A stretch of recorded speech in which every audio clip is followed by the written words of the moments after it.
It's a brand new week and a brand new month, a whole new Speedway conversation.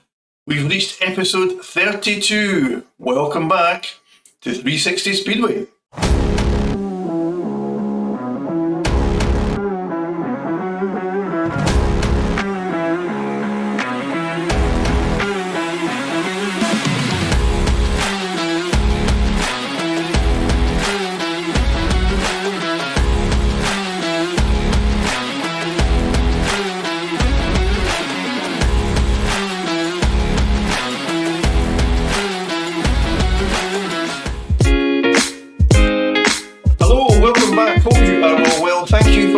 Once again to 360 Speedway, episode 32 coming right up. 360 Speedway back in town, back with some new Speedway discussion. Let's get to tapes then, introducing this week's lineup of Speedway punditry excellence. Okay, first up this week, he is back in the hot seat, one-time tough of the track, now providing his opinion on all things current day Speedway. It is the irrepressible, crabby Nigel Crabtree. Hey up, Nigel. Hi, Derek. Hi, everybody. Thank you, Nigel. Next up, the man with more 360 appearances than most, and that's all right by me. A welcome back to the ever popular, because he is, Stuart Robson. Welcome back, Stuart. Hi, Derek. Hi, everybody. And completing this week's lineup, another new face making his 360 Speedway debut. Absolutely one of the nice guys around the Speedway scene. He's still a hero of mine, but don't tell him. A big 360 Speedway debut. Welcome to Mr. Sean Courtney. Hello, Sean. Hello, Derek, everybody. Hello. Sean, good to have you as part of the 360 team. Nothing that you can't handle, Sean Courtney.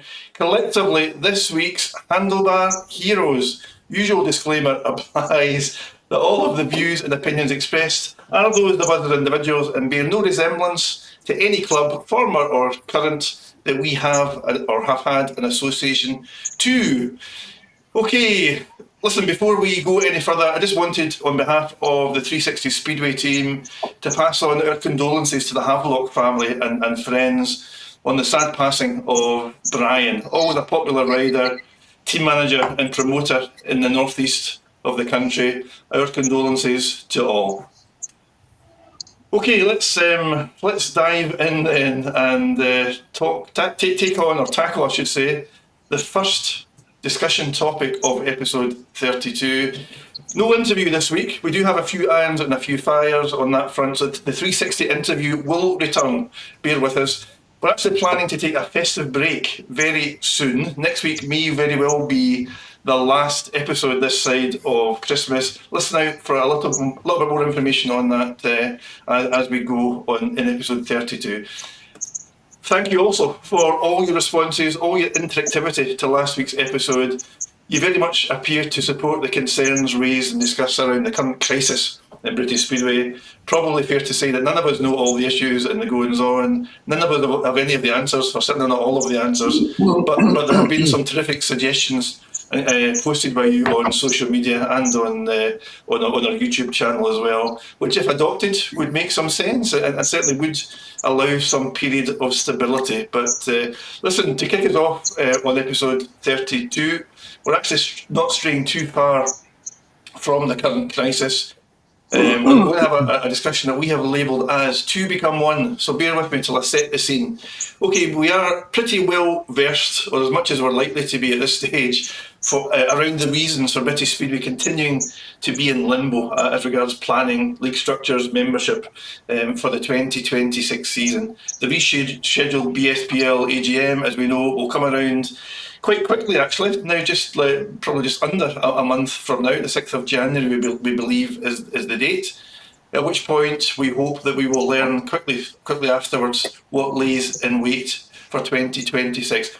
We want to take on and tackle what might be the most likely, the most probable, or is it, outcome that there will be a merger of the Premiership and Championship clubs for 2026, and that one big league solution might very well be the direction of travel. So for the purposes of this conversation, we will assume that a league merger is on the cards. and that's what we're going to be talking about, and have a slightly deeper dive around some of the implications of that. However, just before I bring the guys in to talk about that, gents, you will be aware that there was a highly interesting club announcement that came out of Leicester Speedway today, made by or attributed to Lions co-promoter and team manager Stuart Dixon. Hello, Mr. Dixon, if you're watching, which states the following, quote, "I can only speak from a Leicester perspective, but obviously I know our fans are keen to hear what's happening, and we hope that things can be finalised soon. We are having regular Zoom calls with the other Premiership clubs, and there is very much a will to continue with this league. Leicester are committed to the Premiership, along with the other clubs which remain from last season, and obviously we were hopeful of satisfactory outcomes at Ipswich and Sheffield. Hopefully the sooner the better for all concerned. We still envisage there will be a Premiership next season, although we do recognise time is moving on, and ideally we'd like to have our team finalised and announced, and to be getting season tickets on sale by now. What I can say is that we do know what the likely structure will be in terms of team building, and therefore tentative talks have been taking place with riders." Final sentence, "There are plenty of riders who have expressed a desire to be with Leicester next season, and I'm very confident we will be able to put a competitive side together once again." So guys, listen, before we dive into our assumed solution that there will be a merger of one league, I mean, that statement from Stuart on behalf of Leicester Speedway today actually shouts something completely different. Stuart, I'm going to bring you in first. Robbo, I mean, Stuart couldn't make it much clearer that there is absolutely a desire by the residual surviving, inverted commas, Premiership clubs to remain Premiership clubs in a separate league next season, Stuart. Yeah. Listening to that, 100%. He is very keen for it, isn't he? It'd be nice if it did continue, but it definitely need more teams. That's the thing. It's going on the sort of 5 or 6 team structure, whatever they can get. It's not really ideal for a league, but yeah, he is very keen for it by the sounds of it. And I imagine the fans are. I mean, a lot of the fans, I guess, they've probably dragged up a lot of the fans from Coventry. I said dragged them up. I mean, they got them over to there because there's no speedway in Coventry, and it is the closest. It isn't very far to Leicester.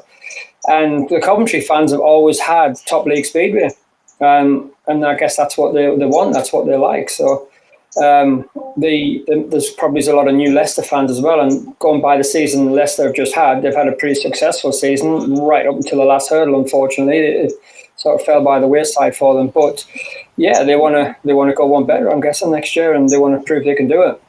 Nigel, one thing I wanted to ask you, when you read, there's been pretty much radio silence from the majority of the Premiership clubs. Leicester have broken ranks today and made that announcement, which sounds, that they're very much singly focused on preserving their status in the top flight of British Speedway next season.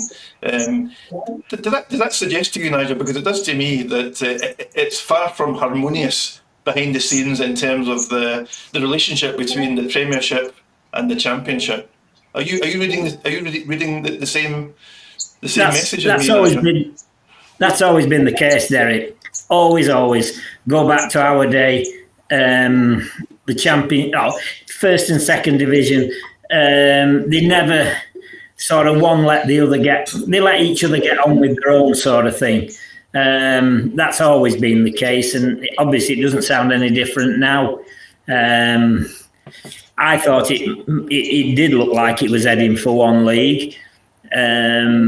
I've said many a time that I think British Speedway needs to take a step back to move forward, and I thought that's maybe what was going to happen. I think whichever way it goes, it's going to be a very hard year this year for British Speedway as well and supporters. I thought it might have gone one league. But then I see Brady Kurtz as saying he won't be here because he wants to ride in Poland and wherever else. To my mind, let them go to Poland. I've said that many times. Let them all go to Poland. Let the superstars not be here. They can't afford them anyway. So let them not be here. Bring the English lads in. And you watch some of them English kids, you watch how they progress, and they will become the new superstars. There's plenty good English lads about, and there's British lads. You know, and they will become stars, and they'll grow so much quicker. But as you say, Stuart saying that, you have to wonder, don't you? The other problem with going one league is, and possibly I think one of the downfalls to Speedway was when they went to just riding 2 nights a week. You know, every club have always had their own night when they've rode. I think that was a big downfall, and that's the other problem with them coming one league. You know, they'll have to ride any night of the week, won't they? 7 nights of the week. That's the other reason we're getting the stars in, because they all want the stars want to go Poland. Again, if they want to go, let them go. They can't pick and choose. They either want to ride in England or they want to go to Poland. If they want to go and ride in Poland every weekend, Thursday, Friday, Saturday, Sunday, I believe it is now, 4 nights, let them go. You know, it'll all turn in a year or two, and things aren't as rosy, I don't believe, in Poland as what it always looks, I believe, or I hear. There's riders owed money from Poland. So, you know, it's not particularly a great deal. It possibly is better there, but not massively overall. So, I don't know. I'd like to see it all go to one league. Every club ride when they want. And if riders don't want to ride in England, they prefer go to Poland, bring the English kids, the British kids in, give them chance, let them make the name. And I'm sure you will get more and more. They say there's a shortage of British kids coming along. I'm sure you will get more if there's more opportunities. I can see that happening, Nigel. And I think in the past there's been a couple of occasions where something similar or something not dissimilar has happened, and that's allowed British kids to come on up, to come on a bundle even. Sean, I know you're making your debut here on 360 Speedway. I'm going to ask you your debut question, Sean. I'm going to make it a nice easy one.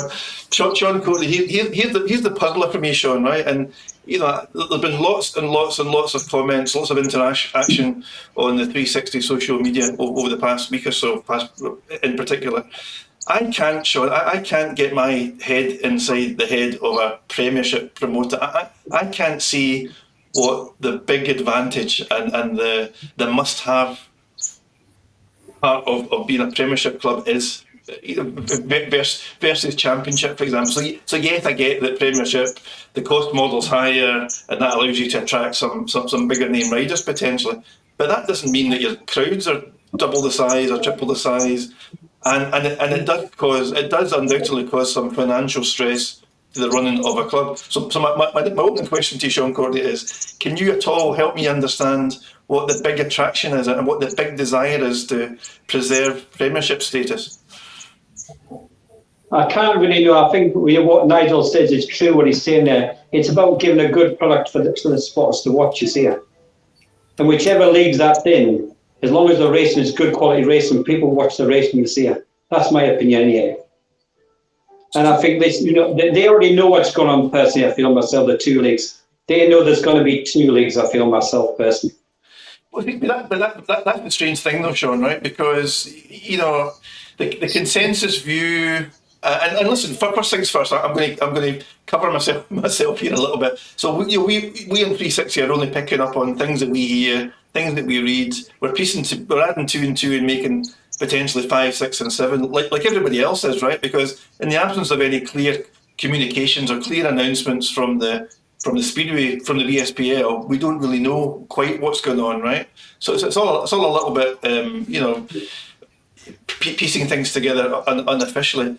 But the consensus view around across the comments on social media is supporters either would urge British Speedway to come together in one league, or we're reading between the lines on rider signings for foreign clubs, etc. And we have concluded that almost certainly we are going to go at one big league. But Stuart's comment today, and your timing was perfect, Stuart, has sown a huge hand grenade into that assumption, Sean.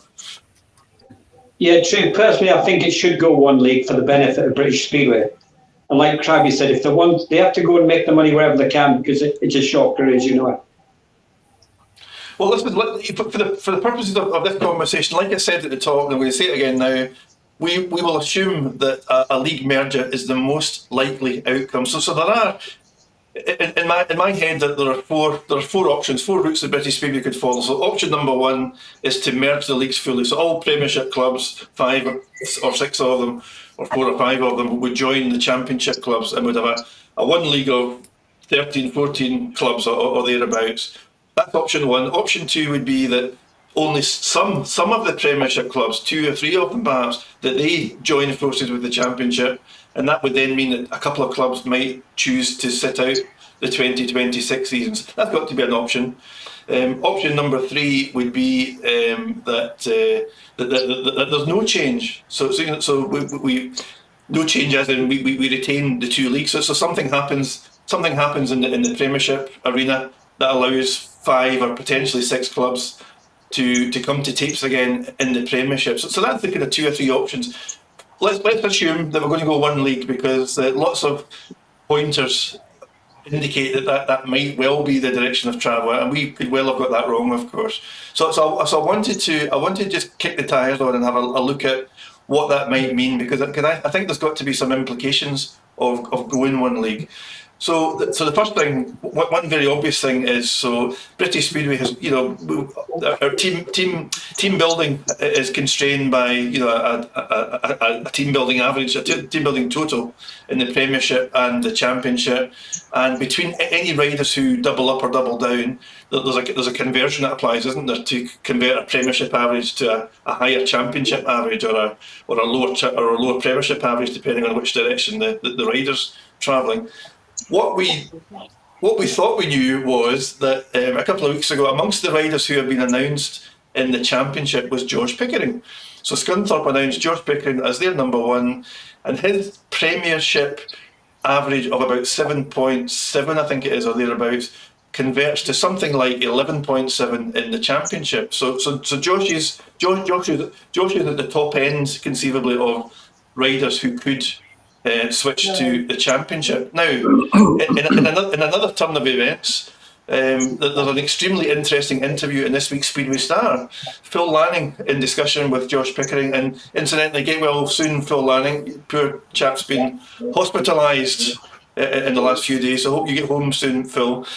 Phil has been in discussion with Josh Pickering, and Josh spectacularly has claimed that he did the deal to sign for Scunthorpe on the understanding that there would not be one big league in 2026. So if the direction of travel results in one big league and Sheffield participate in that one big league, Pico has already more or less said that his preference would be to ride for Sheffield. So he's done a deal with Scunthorpe, but if there is one big league and Sheffield are part of it, Josh is indicating that he always wanted to ride for Sheffield. Robo, that's a lot to dissect, but just on the Josh Pickering thing, that's a bit of a mess, isn't it? It's not good, is it? I mean, if it does go one league, like we're kind of assuming now, it's going to be a massive hit for Scunthorpe there, because Josh is top rider, isn't he, at the moment, and doing very well, and it'd be a big miss to any club, really. So good one for Sheffield, but it'd be a big miss for Scunthorpe, and they'd have to find another number 1. Possibly easier said than done at the moment, that. So Nigel, one of the conundrums is, and someone somewhere must know the answer to this, right? So right here, right now, if there wasn't to be a standalone Premiership and there was to be a league merger, and that's the basis for this conversation, how many of those Premiership clubs would be willingly jump into a merged Championship? Forget what we call it. They might call it the British League or something at the end of the day, but I'm assuming that if there's a league merger, it will be on the terms of the Championship, right? So Premiership clubs will have to adopt Championship team building rules, etc. So if that is the case, Nigel, that would then mean that there would be there's roughly about, I did a little bit of analysis, there's roughly about 15, not many more than 15 riders who raced in the Premiership last season and didn't race in the Championship, right? So only 15 or so riders. So assuming that all of those 15 riders wanted to remain in Britain and ride in one big league, and that would include people like Chris Holder, for example, then there would only be enough. There would only be enough to make up two extra teams potentially. So where I'm going with this, Nigel, is almost certainly there's going to be a rider shortage. That's going to be the next problem that well, I'm sure they're already across it, but that's the next problem to solve. If you go one big league, where do we get all the riders from, Nigel? Well, why can't it go 6-man teams? Not great idea maybe, but for now, and to get over this period of time, go 6-man teams, stop all the doubling up. That doubling up's it's an absolute joke. That was done to give a few riders more meetings, wasn't it? So, the lads that didn't go abroad. It's fairly, well, no doubling up, 6-man teams. And why not run double meetings like we used to do the year when I was at Glasgow, Sean? I think, didn't we have 2 home and 2 away then, Sean? If I remember right. Yeah. 2 home, 2 away. If there's 13 teams, that'll give like 24 home meetings. That's what a lot of supporters are saying they want. They want more continuity. It won't happen. For sure it won't happen. But 6-man teams, and put the kids in at the bottom end. Bring them kids on and keep them kids riding against each other. Don't put and you mentioned one, Chris Holder. I'm sure Chris Holder would stop in Britain in this league as well. I'm sure he would. As would a few others as well. And them that don't want to, let them go to Poland. Let them go. Put the young kids in. Bring the British kids on. Give them a chance. I think it could work, but I feel pretty sure. I'm in agreement with Sean on this one. It will stay as 2 leagues now. Now, if you're talking about it, that's obviously what they want. A league of 4 or 5 clubs. I don't know how it'll work, but hey, there you go. The second division maybe needs to try and look after itself and push forward in some way or another. I don't know. They must think it's remotely viable, Nigel. They must think it's remotely viable to run. Wait, it isn't though. That's it, no, Derek. It's not viable at all, is it? That's why we're in this mess we're in, because the sport can't afford to have Ty Wolfenden, Brady Kurtz. They can't afford them. I don't care what they say. If they're honest, they can. Ipswich seems like it's pretty much okay. But that's one club. That's one club. Kings Lynn don't have big superstars riding for him, does he? He has a solid 7 rather than 2 out-and-out number 1s like Ipswich with Doyley and Satfoudinoff. Well, Kings Lynn run. They did have Jan Quetch riding for them last season. He was a Grand Prix rider. So, they had him in their side. Rider, but isn't a Brady Kurtz or Dan Bewley or out, is he? Sometimes. He's not, no, and he won't be as expensive as them. So I don't know. It's not viable, and until they do get British Speedway. Oh, it was Nigel frozen. Nigel will be back, but we'll keep going. Sean, I'm going to bring you into this. So Nigel suggested that at least part of the solution would be to go to 6-man teams, right? And I can understand how that would. Can you hear us, Derek? Yeah, you're back, Nigel. You're back in the room. Right, yeah. I forget what I was saying now. That's all right. I'll move on, Nigel. So I'll just say to you, Sean. So Nigel's saying we might go 6-man teams. That would free up some extra riders to spread around the clubs. Here's the next problem, Sean. Right, because you can bet your bottom dollar that here we are in the middle of, not the middle of, we're in early December, but you can bet your bottom dollar that all of the championship clubs will have done deals with 7 riders. They might not have announced them yet, but they'll have done deals with 7 riders. Some clubs, as you know, have been announcing riders, right? So if we now have 2, 3, 4, possibly even 5 more teams to add into the pot, and we're going down to 6-man teams, that automatically is going to cause some impact to all of the existing championship clubs, because they're going to have to at least release and free up one or more riders to then populate some of the other teams and equalise the team strengths across all of the teams, if you see where I'm going with that. I see where you're going, but I do feel personally they know exactly what they're doing now. Because only so many teams have only announced maybe 2 or 3 rides at the most, like Pool. Mm-hmm.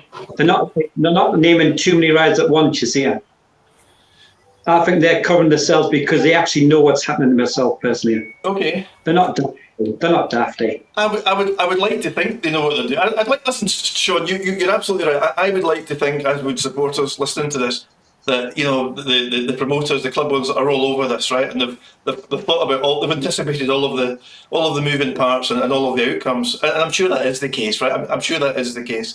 But I don't mean that by saying they actually know what they're doing. I think they have a plan of what's happening now. I mean, really, they know what they're doing personally at all. Okay.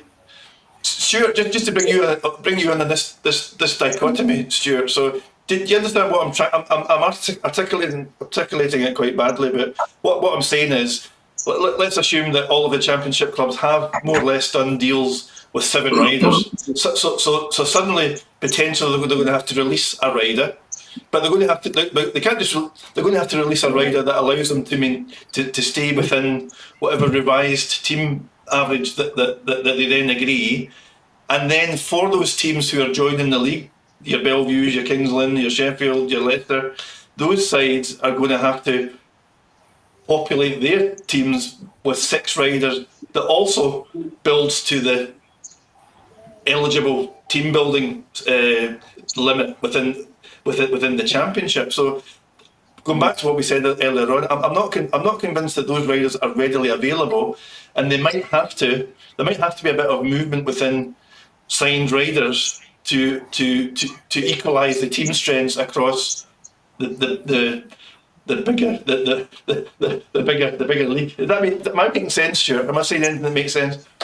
I think I know what you're saying. So yeah, I mean, so if the team average at the moment, I don't know what the limit is a 40 or something like that. Yeah, it's normally around about that. So if the Premier League teams or Championship teams have built teams to that limit, what's it going to get dropped to? Is it going to get dropped to a 37-point average? Is it going to get dropped to a 34-point average? So are they going to have to release 6-point average riders or less or more? So and are the remaining teams who are joining, if this is the case, are they going to be able to build teams with them riders who have been released? And what are they going to do about number 1 riders?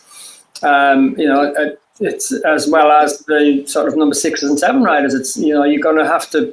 I'm guessing they're going to be trying to aim at running sort of 2 to 3 pointers at reserve.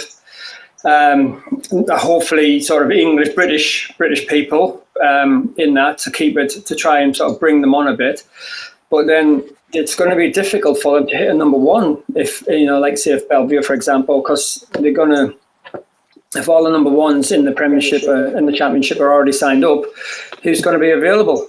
It's could put them in a bit of a predicament. I mean, I don't really know who's going to want to release. Yeah. Then no one's going to want to release their top signs, are they? Because that's their top sign. That's their their kingpin. So what they're going to do? And thank you, Stuart, because you actually described that a whole lot better than I did. So thank you for adding some clarity to the whole thing. But you're right, and that's the point. Going one big league sounds like the right thing to do. It sounds logical. It sounds sensible. It sounds better from a financial perspective. It would allow the sport to consolidate and then to control some sort of growth in future. Ticking all those boxes, but it's not without its headaches, Nigel. That's what we're trying to say. Yeah, well, and it's gone too far, hasn't it? Already, it's gone too far to do that now. So. In my eyes, I think it'll stay just as it was last year. Just as it was. And you watch, Ipswich will be back then. They'll get the dummy back in the cot and Ipswich will come back in once they've got their own ways. It's stay in one league. When you want to... I could see that happening now, right? If I was a betting man, I would put £10 on that happening. But like I asked Sean, I still can't understand the logic and the rationale for aiming to have that. I can't fathom out. I can't understand. There's something there's obviously some key piece of information that I don't understand that makes that viable. Just to your point, Nigel, so the other conversation, which I'm quite sure will have taken place, is if there was to be one big league, one merged league, I'm quite sure that the Premiership clubs would want that one league to represent their rules and regulations and their criteria, and the Championship will have wanted it to be the complete opposite and reflect their team building averages and their rules and regs and their formats, etc. And I suspect, Nigel, that if there is a standoff, and Stuart Dixon's announcement today kind of suggests that they're certainly not working together too closely, then I wonder if that plays a part in it as well, Nigel. It's like two separate entities, two separate products, two separate business models, and they don't want to merge. Like I said before, Derek, it's been like that for years. They've never wanted to come together. They've always been pulling at each end of the rope, first and second division. Always have been. I don't know. The first division don't want to lower themselves to the second division, and that won't happen. The first division won't come down to the second division ways, if you like. That definitely won't happen. It should happen, I think, for the benefit of British Speedway, but it won't. End of the day, they'll all moan about losing a lot of money again next year, but they'll fetch the superstars in what they're paying a lot of money to every meeting. So, but it will happen, and I think we'll be in this same position next year if we're not careful.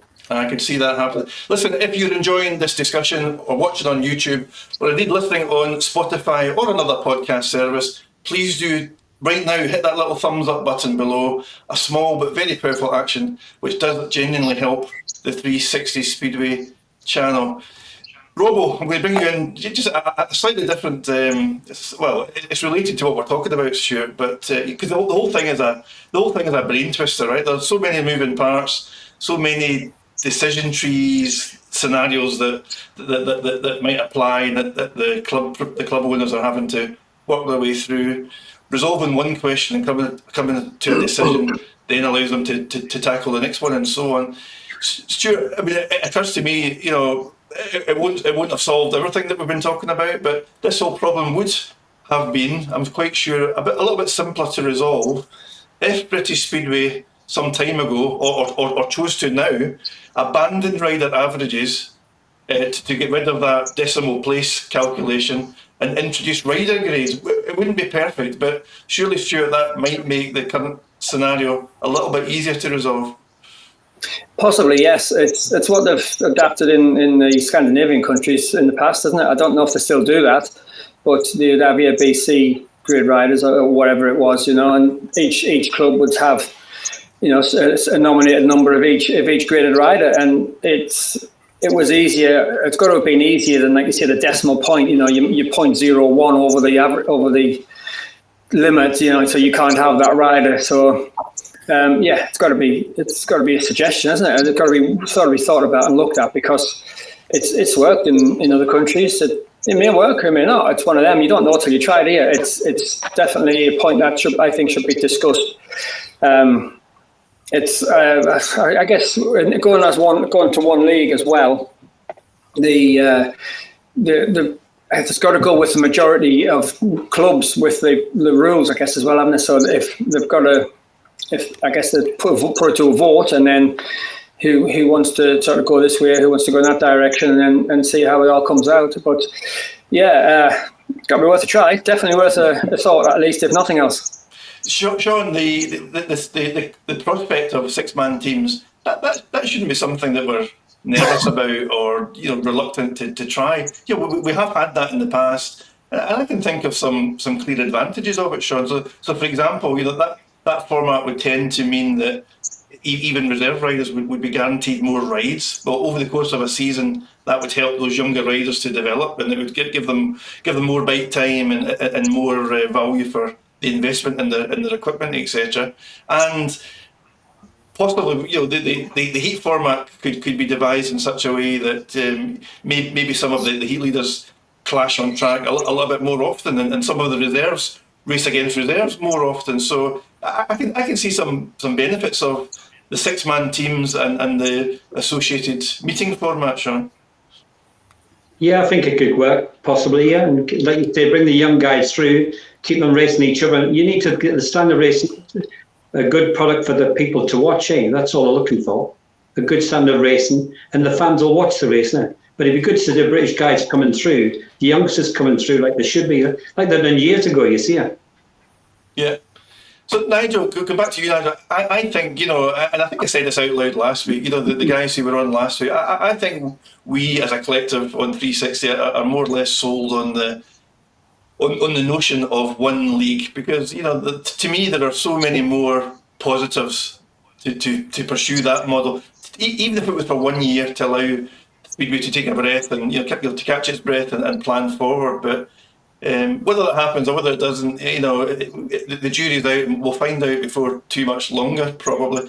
Well, one question, Nigel, and this is a hard one, but I thought I would ask you this one. Here's something to consider. So, you know, team averages have been around for my whole lifetime, pretty much, in Speedway. And I remember talking to John Berry once 20 years ago, and John told me, I think John had a role to play in introducing team averages, and he told me, and this was 20 years ago, that he had some regrets over it. He thought that in some ways it stifled Speedway a little bit. So my question really, Nigel, and I'm widening it from the current situation at Speedway then, is if team averages wasn't a thing, we never had team averages, we never invented them. What impact do you think that might have made to British Speedway? Could that have allowed some clubs to survive to this day because the financial pressures were more, I don't know, more elective to individual I don't know. clubs? Would the rich not get rich? Well, the rich not get richer and the poor get poorer. I don't know. I don't know. As you said, averages have been all around in my day. I don't know, like Stuart Robbo was on about the grading, how they do in Sweden and that. I don't know how that works. You know, have a look at it. I don't know. All I've ever known is averages. I think there has to be something. Well, there has to be something. Otherwise, well, clubs would get left behind.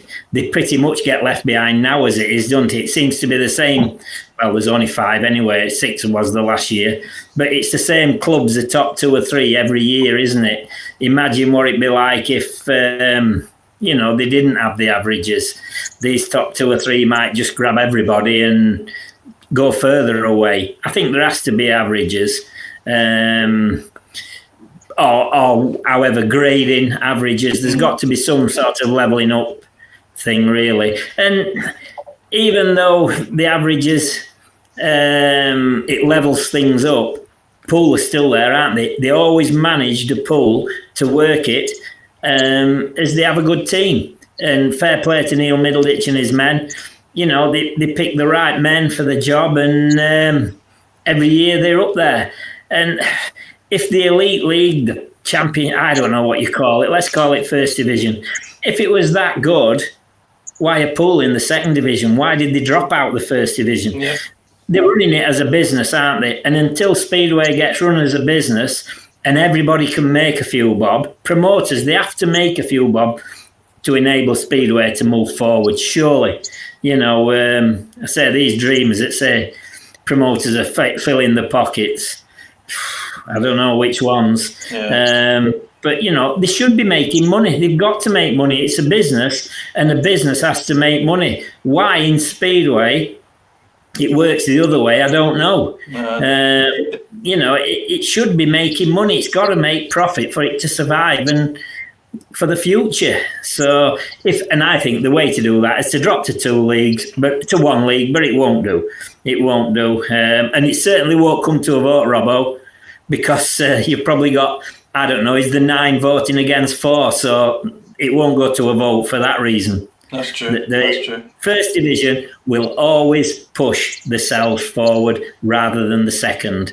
They always have done. Always have done. Stuart, one final question, and we'll wrap up this discussion topic. Stuart, I'm conscious, and there'll be good reasons for it. Of course there are, right? But I think I'm right in saying this. It's pretty much radio silence from the majority of the Premiership clubs. So Bellevue, Kingsland, Sheffield haven't said very much. Leicester have spoken out today, and we know the situation with Ipswich. What is the silence deafening, Stuart? I guess is what I'm trying to say. Does that speak volumes? The fact that they're not saying very much at the moment. I don't really know on that one. It's which way they're going to go. Do they have a plan and just keeping it to themselves, or do they not have a clue and there's nothing to say? Which way does it go? It's I don't know. But yeah, there has been complete silence, hasn't there? Why? Yeah. Why is it? Why don't they say something? At least if saying nothing is there's nothing worse than not knowing. At least have a little bit of something. Even if there's no updates, they could at least put up and say, "Look, guys, we're in this situation. We've not made any updates. There's no updates yet. Just make an announcement, anything, something, because at least then the fans can sort of say, okay, maybe in a couple of weeks' time we might hear something." But yeah, there's just nothing at all. It's complete silence. And what is it? What's the reason for it? Is it a good reason or is it a bad reason? It's sounds like it could be bad at the moment. I mean, with nothing, only Leicester have sort of spoke out and let their what they want to do be known, and no one else has. And hopefully it might prompt a couple of the other clubs to do that. But we're running, like we've been saying, we're running that one league with what, 4 or 5 clubs in it. Is it going to work? And what's going to happen with Ipswich? Is Ipswich going to run next season? Because obviously everything's up for sale there. I haven't seen any announcements, any changes on that. I don't know if anything has happened or not, or if they're planning on running with a club still up for sale or what. I don't. What's what's happening on that side on that front as well. Interesting times, and listen, credit to Leicester for at least releasing a club announcement today, and it gives their supporters first and foremost a little bit of an update on the views from their own club. Listen, just a selfish plug, if we may. Did you notice on Facebook the launch of a 360 Speedway online store over the weekend, just in time for Christmas? Please have a little browse. We posted on Facebook on Wednesday. Please have a little look, have a little browse online. It's all perfectly safe, created by us, and see if there might be anything there of interest to treat yourself or to a Speedway-minded member of the family. And all proceeds, if we have any sales, will help to keep 360 Speedway on air. Okay, make sure you watch Fans Pulse Lap 2, Part 2 of Episode 32, which will auto-start shortly. No need to do anything. We will be tackling a discussion topic that we have labelled as Polish Double Trouble.